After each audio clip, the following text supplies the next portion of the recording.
October 10th, Castnet held a discussion forum with the 4 mayoral candidates running in the city of Vernon. We posed a number of questions to the candidates, including one on the environment. We asked them how they would help the city of Vernon meet its climate action goals as part of the BC Climate Action Charter. We'd like to present that discussion to you in its entirety. In 2008, Vernon entered into the British Columbia Climate Action Charter. As a participating community, Vernon has committed to lowering greenhouse gas emissions, taking actions that demonstrate leadership on sustainable development as it moves towards achieving carbon neutrality in corporate emissions. My question to you, what policies would you put in place if elected to reduce the city's emissions, increase green spaces, and help Vernon to meet its climate action goals? Well, I think what I'd probably do is have more growth of trees. Maybe get something organized about car emissions. To be honest with you, allow me to help you here, if I may. Gentlemen, are you all right if I? Sure, go ahead. Okay. So the city has already entered into this charter. They've already made a pledge and a promise to lower their emissions.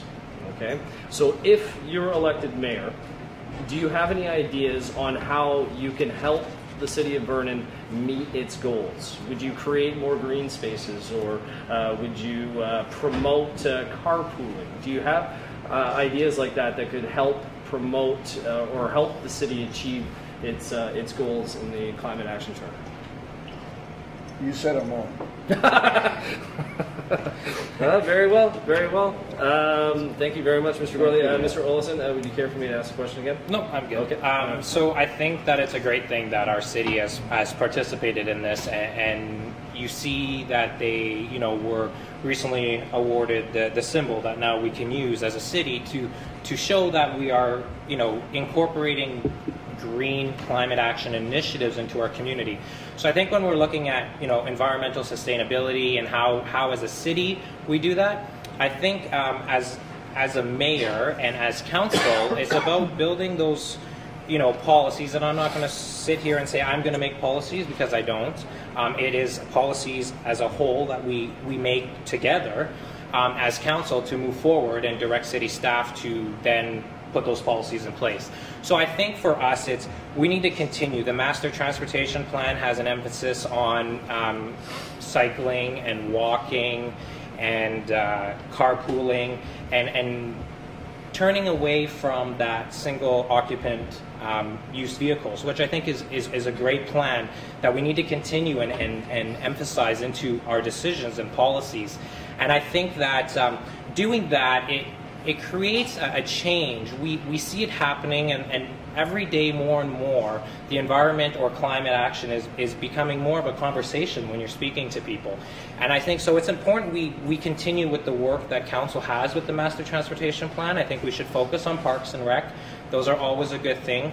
And Civic Arena is going down. The plan at council yesterday is that it becomes a park. That's a great idea. It's in the center of our city and of our community, and that's what we need to do. We need to draw people into our downtown core. How we look at economic development, and with new developers coming in, policies where solar panels or energy efficient uses are being incorporated in how they build and come into our community. So I think those are important things. I think parks are always parks attract families. They can bring their children there. We can, they can have fun. It's a space where the community can really enjoy as a whole. And I think, that all works into how we address environmental issues in our city and carbon emissions, and how we make that impact on, our carbon footprint. I think it's very important to residents in Vernon. I do hear it. People are talking about it, and so are young families. And it was funny because I seen a senior the other day outside Schubert Center, and she even brought it up about a park and stuff. So it's very good. It's nice to see that this stuff is happening. Excellent. Mr. Taylor, may I pose the question to you? No, that's okay. Okay. That's okay. Thanks. This is a really good question. The technology changes so quickly in this realm You know, as mayor and council, we're challenged with making decisions on initiatives based upon the business case before us. And business cases that are viable and make a lot of sense today, 5 years ago, may have been something we wanted to do, but were financially prohibitive. It's incumbent upon staff and those who would advise mayor and council to bring together a business case so that we can champion initiatives and move them forward. I mean, a good example of that is the movement towards transitioning away from vehicles burning hydrocarbons to electric vehicles for some of the city fleet. We've begun to do that. Not many years ago, it was difficult to justify that in the financial realm of the municipality to do that. The business case for municipalities going forward, that makes a ton of sense. And you know, there'll be an opportunity beyond that to look at transitioning over larger city vehicles to different types of fuel. You know, and there's other things that as a community we could look at doing that other communities are already doing. You know, I'm the first to admit that in my home, we're very conscious of the environment, but as far as being part of an environmental movement, it's not something that I'm actively involved in. But what I found in communities that I spend a ton of time in is things like curbside pickup of organic waste. Why are we not diverting food waste? In our home, my wife and I have either composted or fed to the chickens food waste for more than 2 decades. Some communities have been doing that for a long, long time. There's talk about it. It's the Kelowna is doing it. Those are the sorts of things that I would like to see if I'm mayor. You know, let's speed things up a bit and bring some of these things forward. And if they're low-hanging fruit and we can do them and they make economic sense, let's do them. And as far as green space goes, I'm a big proponent of having a livable city. I think it's essential that we be able to get around from different points of the city easily. I love the investment in a multi-purpose path through the city, but we're kind of only halfway there. I mean, there's pockets of the city like the foothills and Okanagan Landing that aren't able to easily access other areas of the city. If I may, I'd just like to bring it back to the question at hand, and if I could surmise what you were saying. Essentially, you're saying if we look to other communities that are leaders in this, there are opportunities for the city of Vernon to perhaps, if you are elected, to adopt those policies and bring them in so that we can reach these goals. Is that a fair statement? As a pragmatic thinker, I can't think of why that wouldn't make sense. Excellent. Yeah. Thank you very much. Okay. Mr. Cumming, would you like me to pose the question to you again? Please. Okay. I gotta flip my cards around. I don't have this memorized. I'm not as polished as you guys here. So essentially, with Vernon already entered into this climate action charter, my question is, if you are elected, what policies would you put in place to reduce the city's emissions, increase green spaces, and help Vernon to meet its already promised goals? Great, thank you. Climate change and climate action is a contentious issue. And we can look at the impact of northern Florida today. We are way behind. We are so far behind, it's scary. And we're caught in this dilemma of a reluctant population, reluctant actors. So in that environment, we're hoping that reluctance will shift rapidly. In the meantime, Vernon's going to get caught with 2 things. They're going to get caught with mitigation and adaptation. Adaptation because we put so much carbon in the air already.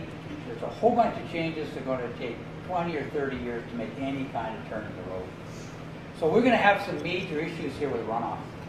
We've had them, people have experienced them, particularly during winter time when the ditches are frozen and full. We suddenly have a huge rainstorm, which is not historically what you get in Vernon. So we are going to have to do some very serious adaptation on the city's physical infrastructure to begin to manage these significant events. So that's one area that I think we need to really get at. The second area is around our own mitigation. So what can we do?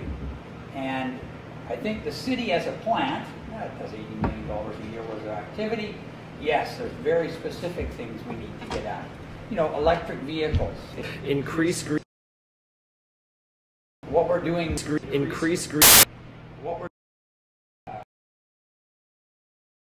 to ease ourselves off of using carbon-based fuels to operate. So we move to electric vehicles as fast as we can. Plug-in hybrid in the meantime is probably going to be flavor of the month. Eventually we'll begin to see them in pickup trucks. We may need to move to more efficient trucks and vehicles of that kind of nature. So that's as a plan. As a planning, Vernon controls where things happen generally through the OCP. And we're working on these smart growth principles. Part of the idea is to reduce the number of trips. So even if we're going to keep with the same vehicles, how can we make the trips shorter? How can we reduce the number of trips that you'll make with your vehicle? So the 2008 OCP, about to be renewed, we need to continue to do that infill, continue to do that focusing, and that will lower our, so that's it as a planner. So the final is the city as a leader. There's a lot of actors here that are at least as big as the city within the city. And so what has to happen is the city and the mayor as sort of a key spokesperson has got to move all of these organizations into this concept of we've got to adjust our CO2 emissions. And we've got to adjust them quite rapidly. So the city is a leader. Okay. Thank you very much. I was going to tell you that's time.